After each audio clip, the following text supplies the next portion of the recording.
नमस्कार दर्शक बंधु उत्कल 24 न्यूज को स्वागत करुछि मु संदीप्ता महंती। स्वाभिमानी बाल्यापालिया मंच पक्षरु सत्यर समावेश अनुष्ठित। बाल्यापाल ब्लॉक खगड़ापाल शिव मंदिर प्रांगण में शुक्रवार संध्यारे स्वाभिमानी बाल्यापालिया मंच पक्षरु जय बाल्यापाल सत्यर समावेश अनुष्ठित होइतिला। एथिपाई मंच पक्षरु विशाल बाइक रैली शिव मंदिर बाहरी जगन्नाथ मंदिर ब्लॉक छक जामकुंड छक देई पुराना बस स्टैंड रे पहुंचीला। परे मंदिर प्रांगण में एक सभा कार्य आयोजन करा जायतिला।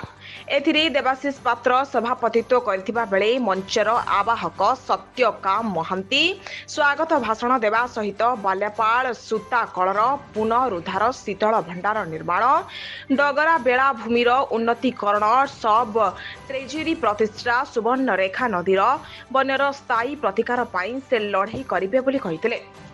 अन्य नेता माने केवल निर्वाचन समय प्रतिश्रुति देई परे किछि करंती नाही बोली क्षोभ प्रकाश करथिले। अन्य मानक मध्यरे रिंकू रंजन कर, गौतम अंडिया, विक्रम केसरी दे, प्रदीप कुमार जेना प्रमुख अभिभाषण रे कहितले सत्यकाम स्वाधीन प्रार्थी भावरे बस्ता निर्वाचन मंडली विधायक भावे प्रतिद्वंदिता करुछंती बोली सेमाने मध्य कहितले। शेषरे कृष्ण कुमार दास धन्यवाद अर्पण कहितले।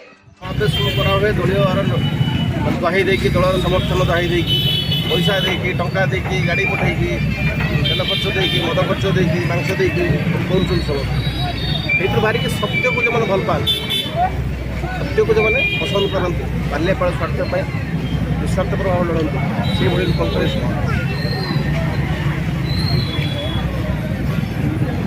भैया आगामी निर्वाचन अच्छी निर्वाचन में आपन प्रतिद्वंदिता करेंगे कि सी नॉमिनेशन डेट आसले जना पड़े सब कोई राजनीति को सम्मुखीन करें निर्वाचन डेट अच्छे सब नॉमिनेशन बाल्यापालरू राधाकृष्ण जेना रिपोर्ट उत्कल 24 न्यूज।